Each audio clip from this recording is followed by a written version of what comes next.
C'est le tollé général. Le modèle d'IA le plus puissant jamais ouvert au grand public aura tenu exactement 3 jours avant que le gouvernement américain décide de l'éteindre. Ce n'est pas une suspension le temps d'un correctif, ce n'est pas une mise à jour en pause, il a été coupé net. J'étais moi-même en train de préparer la vidéo de présentation de Fable 5, la vidéo de test avec des exemples poussés, et puis du jour au lendemain, plus personne ne peut s'en servir, pas même les Américains. C'est la première fois de l'histoire qu'on voit ça arriver à une IA dans ce sens-là. Ce qu'il s'est toujours passé, c'est toujours l'inverse. Est-ce qu'il s'attendait vraiment qu'il n'y ait pas une levée de bouclier générale? Ce n'est pas que la France, c'est absolument tous les pays du monde qui se sont levés en signaux de protestation. Je sais déjà ce que vous êtes en train de vous dire. Alors, aujourd'hui, je vais vous raconter ce qui s'est passé, en sachant que la situation évolue d'heure en heure. Au moment même où je vous parle, il y a plein de règlements de compte aux États-Unis. Ça a déclenché une multitude d'événements, une série d'événements qui sont assez impressionnants à suivre. Et surtout, je vais vous montrer pourquoi cette histoire qui ressemble à une catastrophe est sans doute le signal le plus clair, qu'on tient quelque chose d'énorme entre les mains. Ma thèse, je vous la pose tout de suite, c'est que ce qui s'est passé cette nuit, ce n'est pas une fin, ce n'est pas un enterrement, c'est le début de quelque chose de beaucoup plus gros. Quand un géant de la tech comme ça débranche son meilleur produit, vous savez, il ne tue pas le besoin, il libère une place. Je vous le disais, c'est même pire que ça. Les gens ont goûté à la puissance d'un modèle frontière, à l'état de l'art, vraiment puissant, puis on vous le retire du jour au lendemain. Que pensez-vous qu'il va se passer ? Une place vide dans toute l'histoire économique, ça n'est jamais resté vide bien longtemps. Gardez cette idée dans un coin de votre tête parce qu'on y revient à la fin. Et elle change absolument tout. Alors reprenons depuis le début donc. Il y a quelques jours, Anthropic sort Claude Fable 5, son modèle le plus avancé. Et surtout, le premier de cette puissance-là, de cette classe, de la classe Mythos, qu'ils acceptent enfin de mettre entre les mains du grand public. Pendant 3 jours, les gens l'ont testé dans tous les sens, et le verdict a été unanime. C'est une vraie tuerie, largement au-dessus du reste. Puis vendredi, à 17h21, très précisément, une lettre arrive, et le gouvernement américain ordonne de couper l'accès à Fable sur le champ. Le motif officiel tient en 2 mots, sécurité nationale. Et la façon dont l'ordre a été rédigé, par contre, vaut vraiment le détour. Parce qu'il interdit l'accès à n'importe quel ressortissant étranger. Pas seulement les gens à l'autre bout du monde, ça touche même les étrangers présents sur le sol américain aussi. Jusqu'aux propres salariés d'Anthropic qui n'ont pas la nationalité américaine. Vous avez bien entendu, une entreprise sommée d'interdire son produit phare à une partie de ses employés. Ça ne s'était jamais vu. Le souci, c'est que Anthropic, vous vous en doutez, n'a aucun moyen de trier ses utilisateurs en temps réel. Savoir à la seconde près qui est américain et qui ne l'est pas, c'est tout simplement infaisable. Alors, ils ont fait la seule chose qu'il leur restait à faire, tout couper pour la planète entière. C'est exactement à ce moment-là qu'une décision provenant du gouvernement américain s'est transformée en une panne mondiale. Les autres modèles, eux, ils continuent de tourner tranquillement, à commencer par Claude Opus 4.8, etc. Il n'y a que Fable et son grand frère Mythos qui se sont volatilisés.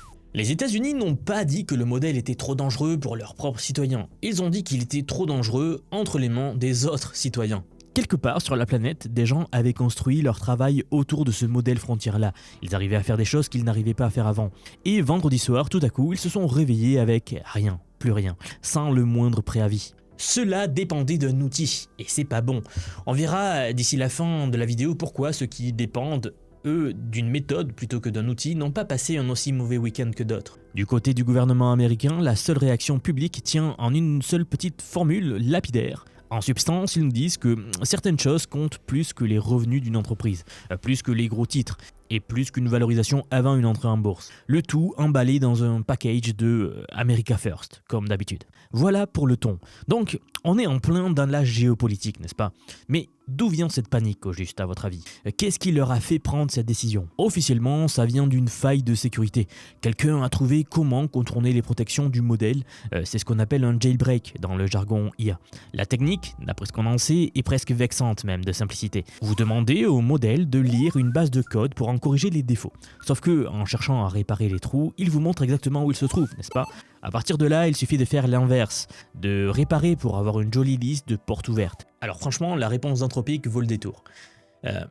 Ils reconnaissent que la faille existe, mais s'empressent d'ajouter qu'elle est étroite, qu'elle est banale, et que d'autres modèles déjà disponibles savent faire exactement la même chose.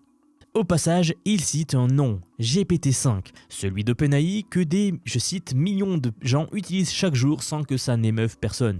Traduction du langage corporate, si vous nous coupez pour ça, alors coupez-les aussi. Reste à savoir qui a allumé la mèche, et là, deux versions se télescopent. La première, c'est que cette fuite, et la top, viendrait des chercheurs d'Amazon, qui auraient montré la faille directement aux autorités américaines. La seconde théorie, c'est que c'est un hacker connu pour casser absolument tous les modèles IA, qui avait déjà publié son contournement quelques jours plus tôt, au vu et au su de tout le monde. On ignore encore lequel a vraiment déclenché la décision, mais au fond, c'est presque secondaire. Le vrai enseignement est ailleurs. Il est dans le fait qu'aucune entreprise, jamais, n'a réussi à construire un modèle que personne ne peut casser. Anthropic le disait elle-même avant la sortie, noir sur blanc. Il disait une protection parfaite, ça n'existe pas encore. Ils l'avaient écrit, ils se sont juste fait prendre au mot un peu vite. Du coup, Anthropic obéit, forcément, parce qu'ils n'ont pas le choix, c'est la loi, mais ils obéissent clairement en grinçant des dents. Ils nous parlent d'un malentendu. Ils disent travailler à rétablir l'accès au plus vite. Le détail savoureux, c'est que quelques jours plus tôt, le patron d'Anthropic avait écrit que le gouvernement devrait avoir le pouvoir de bloquer un modèle jugé dangereux. Dans un blog post, un nouveau papier fondateur qu'il a publié, dont je suis en train de vous en préparer une vidéo car c'est très important ce qu'il y dit dedans. Il a été entendu, un peu trop bien d'ailleurs, et pas vraiment dans le sens qu'il espérait. Prophète et première victime de sa propre prophétie. Enfin, ça c'est la version polie de l'histoire. Parce que il y a une autre lecture, sans doute plus réaliste, et celle-là elle est difficile à ignorer. On s'imagine souvent que Anthropic et le gouvernement américain marchent main dans la main, n'est-ce pas ? Dans les faits, ils se tirent dessus depuis des mois. Vous savez, depuis le début de l'année, le Pentagone réclame un accès total à Claude, pour n'importe quel usage légal, sans la moindre limite. Anthropic a dit non, à maintes reprises. La réponse du gouvernement US n'a pas traîné. Ils ont collé à Anthropic une étiquette qu'on réserve d'habitude aux puissances ennemies. Ils l'ont qualifié de menace pour la sécurité nationale, du jamais vu pour une entreprise américaine. Et dans la foulée, ils ont lancé la consigne de la sortir de tous les contrats publics entre le gouvernement et Anthropic. Bref, le torchon brûlait sérieusement bien avant cette fameuse lettre du vendredi soir. Et je pense que ça a clairement joué. C'est une attaque envers Anthropic et non pas forcément envers le modèle en lui-même. Alors forcément, quand vous avez une faille minuscule que la concurrence sait reproduire les doigts dans le nez, qui suffit soudainement à débrancher du jour au lendemain votre produit le plus puissant, on a parfaitement le droit de se demander si le vrai sujet, c'est vraiment cette faille-là ou pas. Officiellement, on vous parle de sécurité nationale. Officieusement, disons qu'il y avait déjà un sacré paquet de comptes à régler. Si je vous raconte tout ça, c'est parce que ce qui vient de se passer n'a réellement aucun précédent. Bloquer l'exportation des puces de calcul, donc les processeurs qui font tourner ces modèles d'IA, ça, le gouvernement américain le faisait déjà depuis des années. Mais le modèle lui-même, jamais. C'est la première fois qu'un État éteint un produit d'IA déjà entre les mains du public, en direct et pour la planète entière. On est sans aucun doute face à une bascule. Quelque chose qui remet pas mal de nos certitudes en question. Enfin, pas toutes, mais une bonne partie de ce qu'on croyait acquis sur la liberté d'accès à ces outils-là. Le plus fou, c'est que ce n'était même pas si imprévisible que ça. Dès le mois d'avril, une version encore plus brute de ce modèle avait déjà glacé pas mal de monde. Elle dénichait des failles dans à peu près tous les grands systèmes qu'on lui mettait sous la main. Donc des systèmes d'exploitation, des navigateurs, des infrastructures critiques, etc. C'est précisément pour cette raison qu'Anthropic l'avait réservé à une 50aine d'organisations triées sur le volet, et uniquement pour défendre, jamais pour attaquer. Le grand public, lui, n'a eu droit qu'à la version bridée, fable, celle avec les garde-fous, celle qu'on vient justement de lui retirer. Et puis, le timing pique aussi parce que Anthropic s'apprête à entrer en bourse, sur une valorisation qui se compte en centaines de milliards de dollars. Typiquement, le moment où vous voulez que tout le monde vous regarde comme la valeur sûre de l'IA, et surtout pas comme l'entreprise dont le gouvernement vient d'éteindre le produit vedette un vendredi soir. Ce qui nous amène au point le plus ironique de toute cette histoire. Pendant des mois, Anthropic a répété la même chose sur tous les tons. Notre modèle est tellement puissant qu'il en devient dangereux. C'est ce que Dario Amodei disait en permanence. C'était presque devenu un argument de vente. Regardez comme on est sérieux, regardez l'ampleur de nos protections. Sauf que le gouvernement américain les a pris au mot. Vous nous dites que c'est dangereux? Parfait, on le coupe. Bon. Jusqu'ici, je vous ai raconté une histoire qui ressemble à un enterrement, n'est-ce pas? Le modèle génial coupé en 3 jours. La première intervention de ce genre, tout le monde qui panique en chœur, etc. C'est exactement là que la plupart des gens vont arrêter de réfléchir. Ils vont conclure que l'IA recule, qu'on referme la cage, que la fête est finie. Moi, je pense exactement l'inverse, et voici pourquoi. Couper Fable n'efface pas Fable. La technologie, elle est toujours là, le savoir-faire aussi. Et surtout, le besoin n'a pas bougé d'un millimètre. Au contraire, il a augmenté. Les gens qui l'ont testé en veulent plus. Des millions de gens ont goûté en 3 jours à un outil clairement au-dessus du lot. Vous croyez vraiment que cette demande va s'évaporer comme ça parce qu'une lettre est arrivée un vendredi à 17h21 ? Non, la nature a horreur du vide, et un marché financier encore plus. Quand vous bouchez un trou de cette taille, l'eau finit toujours par passer ailleurs. C'est aussi simple que ça. 2 scénarios pour l'avenir donc. Soit Anthropic récupère son modèle d'ici quelques jours, ce qui reste tout à fait jouable, soit un concurrent repère l'ouverture et s'y engouffre. Et rien ne dit que ce concurrent sera américain. Il pourrait très bien être chinois. Parce que pendant que Washington débat de qui a le droit d'utiliser quoi, d'autres avancent sans demander la permission à personne. Cette fois, on dirait bien que tout le monde s'en est enfin rendu compte en même temps, même si ça fait des années qu'il y aurait dû y avoir une prise de conscience. Et ça, ce n'est pas une raison de paniquer. C'est exactement l'inverse en réalité, c'est le déclic qu'on attendait tous. La meilleure preuve que ce déclic est enfin là, elle nous vient de chez nous. En quelques heures à peine, toute la classe politique française a réagi. Vous l'avez peut-être suivi. Pour une fois, et croyez-moi c'est suffisamment rare pour le souligner, à peu près tout le monde disait la même chose. Parce que ce vide que les États-Unis viennent de créer, quelqu'un va le combler. La vraie question c'est qui ? Pour une fois, la France et l'Europe ont une carte énorme à jouer.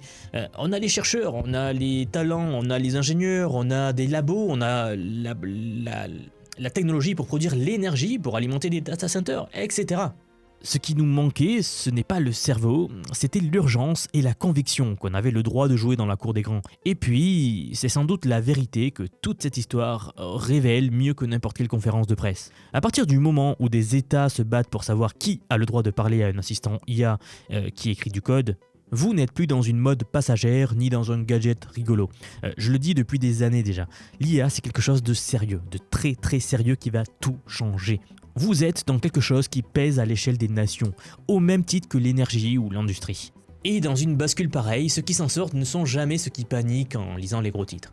Ce sont ceux qui comprennent le plateau de jeu, qui voient ce qui se passe en prenant un peu de hauteur et pourquoi ça se passe, et vers où tout cela se dirige. C'est maintenant qu'on l'apprend ou on l'apprendra jamais. Et les récents événements ne marquent pas la fin de quelque chose, mais plutôt la confirmation qu'on est entré dans la partie sérieuse de l'histoire. Les outils vont changer, les noms vont peut-être changer, et celui qui domine ce mois-ci ne sera peut-être plus en tête le mois prochain. La seule chose qui n'avancera pas, c'est l'avance prise par ceux qui maîtrisent le terrain, pendant que les autres regardent les titres défiler en se demandant ce qui vient de leur tomber dessus. Et concrètement, là, maintenant, tout de suite, Fable n'est pas le seul outil sur la planète. Il y a des alternatives solides, prêtes à prendre le relais le temps que la poussière retombe, ou le temps que eux-mêmes s'améliorent, puisque ça va arriver. Parce que de deux choses l'une, soit Anthropic débloque son modèle assez vite, et tout porte à croire que ça arrivera, soit OpenAI sort son prochain modèle dans la foulée et rebat les cartes une nouvelle fois.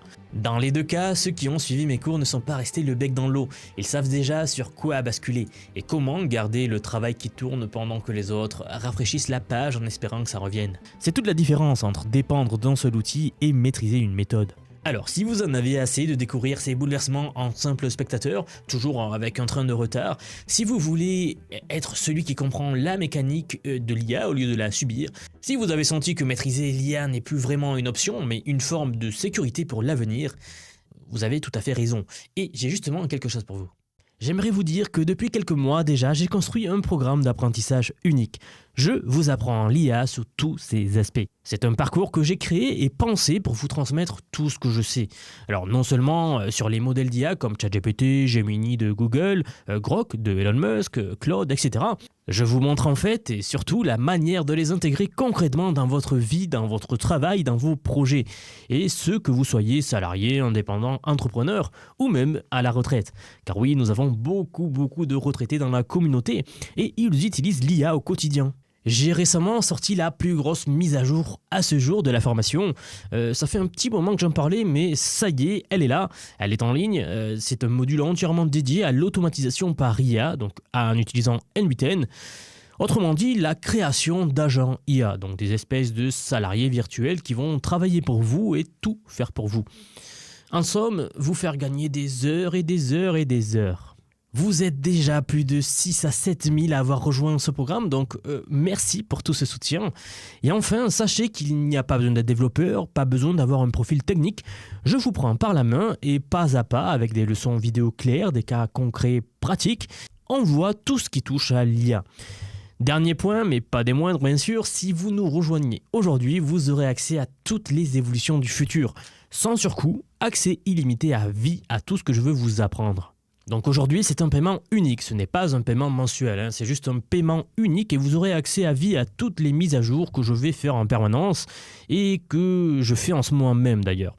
Donc si cela vous intéresse, vous avez les liens en dessous de la vidéo, donc soit en description, soit en commentaire épinglé pour nous rejoindre. Dans tous les cas, moi, je serai très heureux de vous accueillir dans le programme Vision IA. Si vous êtes encore là, merci d'avoir regardé cette vidéo jusqu'au bout et je vous dis à très vite pour la prochaine vidéo. À bientôt.